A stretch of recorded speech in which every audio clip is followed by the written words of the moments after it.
नमस्कार, मैं आस्था पांडे और आप देख रहे हैं सी न्यूज़ भारत और रुक करेंगे यूपी बुलेटिन की ओर। यूपी बुलेटिन में बात होगी अमरोहा की, जहां बंद पड़ी सहकारी कताई मिल में हुई बड़ी चोरी का पुलिस ने 24 घंटे के भीतर खुलासा कर दिया है। साथ ही बात होगी सहारनपुर की, जहां पुलिस ने अवैध खनन के खिलाफ कार्रवाई करते हुए 8 शातिर खनन माफियाओं को गिरफ्तार किया है। ऐसी तमाम खबरों पर विस्तार से करेंगे चर्चा। खबर अमरोहा से है, जहां नौगांवा सादात थाना क्षेत्र में बंद पड़ी सहकारी कताई मिल में हुई बड़ी चोरी का पुलिस ने 24 घंटे के भीतर खुलासा कर दिया।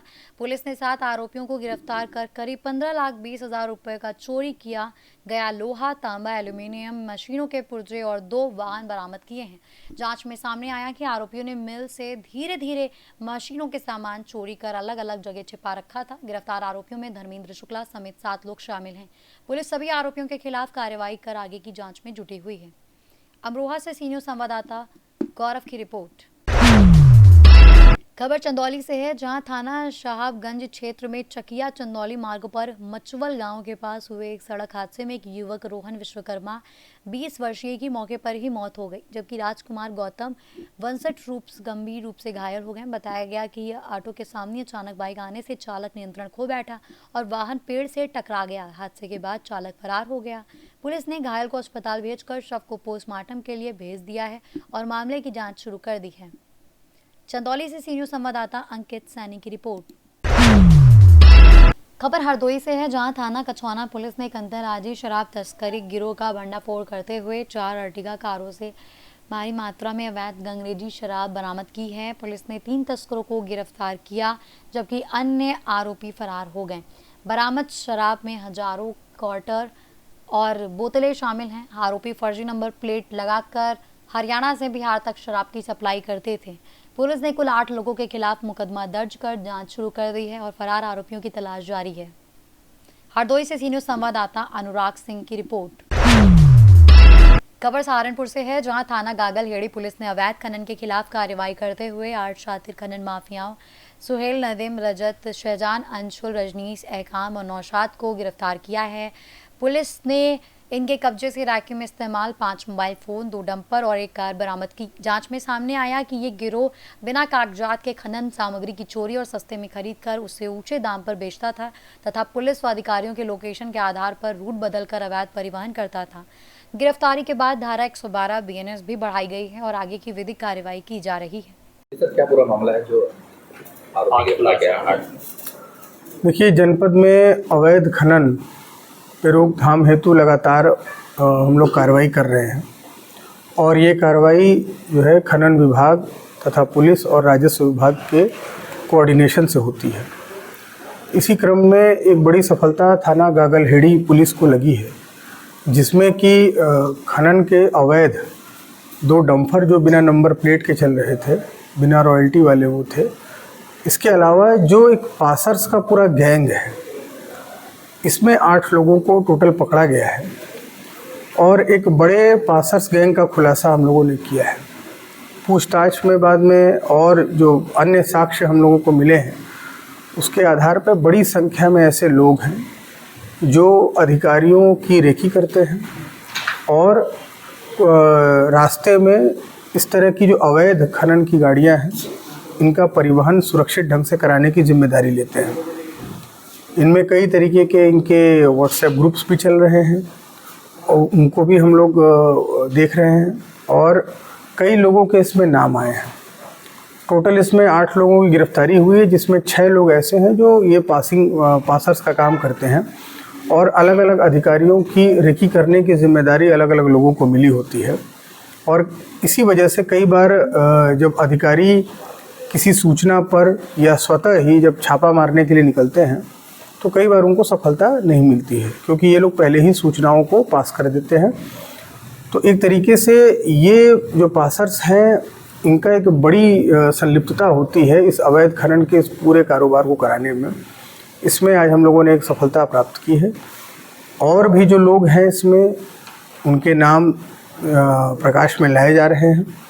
इन सभी के विरुद्ध गैंगस्टर एक्ट के तहत हम लोग कार्रवाई करेंगे। इनकी संपत्तियां अवैध ढंग से जो अर्जित की गई हैं, इनको चिन्हित करके उनको भी नियमानुसार हम लोग कुर्क कराएंगे तथा माननीय न्यायालय में प्रभावी कार्रवाई कराकर जल्दी से जल्दी इनको दंडित कराने का प्रयास करेंगे। सर, ये रेकी किस तरीके से करते थे क्या इन पे कोई व्हाट्सएप के माध्यम से, कॉल के माध्यम से बता देंगे किस तरीके से करें? देखिए, इसमें कुछ लोग तो अलग अलग जगहों पे पोजीशन ले लेते थे और ये सभी लोग अलग अलग सोशल मीडिया के प्लेटफॉर्म्स जैसे व्हाट्सएप हो गया, टेलीग्राम हो गया, इसके माध्यम से अपना ग्रुप इन लोगों ने बनाया है और उस ग्रुप में बड़ी संख्या में लोग हैं और तुरंत किसी भी अधिकारी का या किसी भी गाड़ी का अगर मूवमेंट होता है तो तुरंत ये लोग उस ग्रुप पे सूचना दे देते थे, जिससे कि वो सूचना सभी को पास हो जाती थी जो अवैध खनन कर रहे हैं।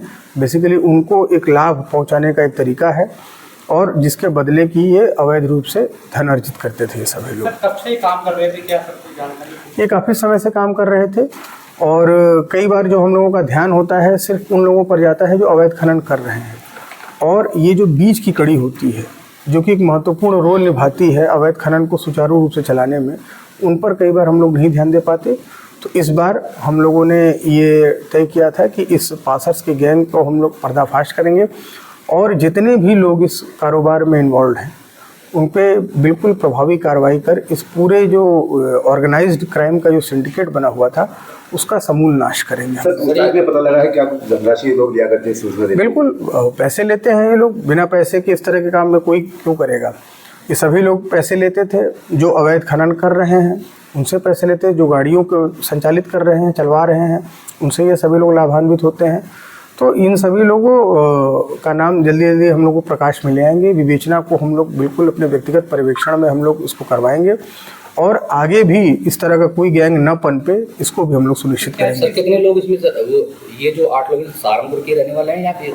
ये अभी तक तो सहारनपुर के ही लोग हैं, परंतु जिस तरीके से हम लोगों की विवेचना और इसमें जांच आगे चल रही है, इसमें और भी जनपदों के लोगों के नाम सामने आएंगे। बिल्कुल बिल्कुल। देखिए, ये सभी लोग एक ऑर्गेनाइज्ड क्राइम के सिंडिकेट का हिस्सा हैं और इनके साथ बिल्कुल उसी तरीके से रूथलेस ढंग से हम लोग कार्रवाई करेंगे।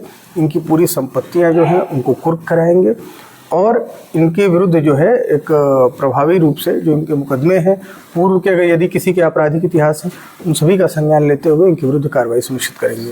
इसमें जो गिरफ्तार हुए मुख्य आरोपी कौन है? देखिए, इसमें कोई मुख्य आरोपी ऐसा कि सब अपने अपने रोल निभा रहे हैं। सभी लोगों को टास्क मिलते हैं कि कोई कहाँ से कहाँ तक का पैच है जो उस व्यक्ति को पास कराना है, उसको हर व्यक्ति का एक रोल असाइंड है और उस रोल को वो करता है जिसके बदले उसको पैसे मिलते हैं। सहारनपुर से सीनियर संवाददाता शकीर की रिपोर्ट।